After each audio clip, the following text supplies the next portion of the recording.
नेपाल से सटे उत्तर प्रदेश की बात अब। उत्तर प्रदेश में बलरामपुर पिछले दिनों बहुत ज़्यादा चर्चा में रहा। वहाँ पर अवैध तरीके से धर्मांतरण का रैकेट चलाया जा रहा था और मदरसे पर बड़ी कार्रवाई हुई। बिना इजाज़त चल रहे इस मदरसे को प्रशासन ने बंद करा दिया। इस मदरसे के अंदर से 39 लड़कियाँ मिली हैं। पुलिस ने मदरसे पर ताला लगाकर सभी लड़कियों को उनके घर भेजकर जांच शुरू कर दी है।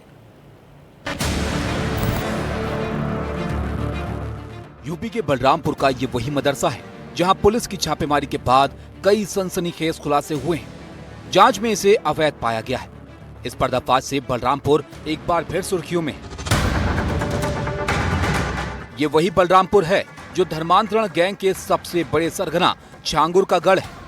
यहाँ एक इमारत में चल रहे इस अवैध मदरसे में एक हॉस्टल भी बनाया गया था जिसमें 39 लड़कियां रह रही थीं। पूछताछ में अब तक मिली जानकारी के मुताबिक इन लड़कियों को इस्लाम की दीनी तालीम दी जा रही थी।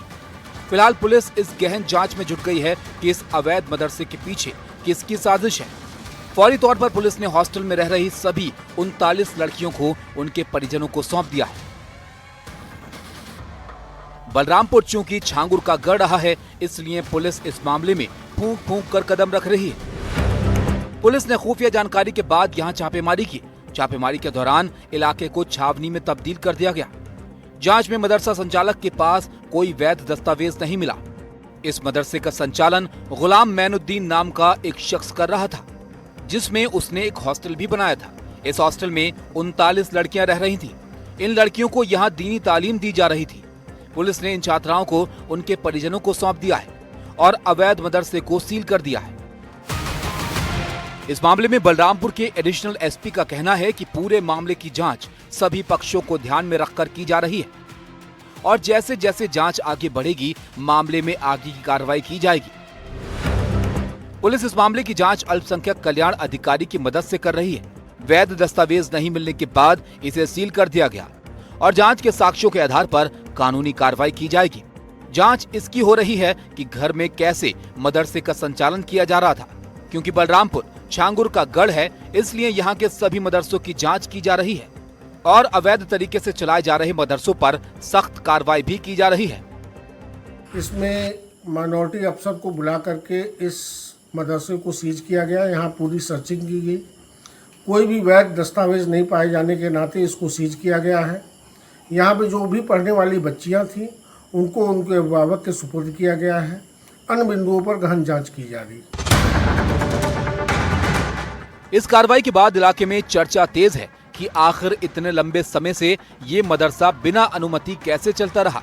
साथ ही यहाँ के हॉस्टल में रहकर दीनी तालीम हासिल करने वाली लड़कियों की सुरक्षा पर भी सवाल उठ रहे हैं।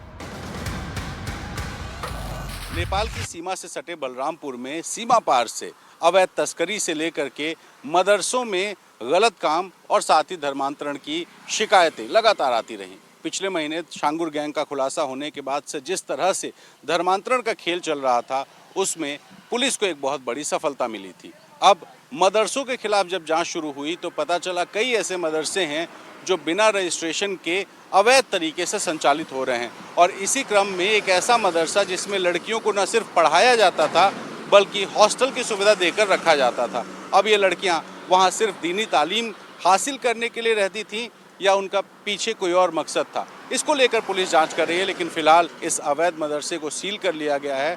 लड़कियों से पूछताछ कर उन्हें वापस उनके घर भेज दिया गया है और जो भी अवैध तरीके से इस मदरसे को चलाने के आरोपी हैं उनकी पुलिस तलाश कर रही है। बलरामपुर से अपने सहयोगी योगेंद्र त्रिपाठी और कैमरा पर्सन वीरेंद्र सैनी के साथ रणवीर, NDTV इंडिया।